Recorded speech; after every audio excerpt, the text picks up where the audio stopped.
श्री कौशल कुमार जिला पदाधिकारी सुपौल के द्वारा सुपौल नगर परिषद अंतर्गत STP स्वीकृत है। गजना चौक, पिपरा रोड एवं इंजीनियरिंग कॉलेज सुपौल के नजदीक।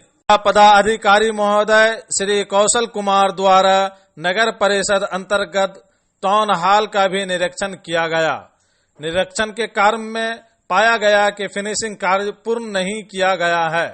संवेदक को निर्देश दिया गया कि सितंबर 2022 तक फिनिशिंग कार्य पूर्ण कर लिया जाए। निरीक्षण के क्रम में अनुमंडल पदाधिकारी सुपौल, अंचल पदाधिकारी सुपौल, नगर परिषद सुपौल एवं संबंधित पदाधिकारी उपस्थित थे।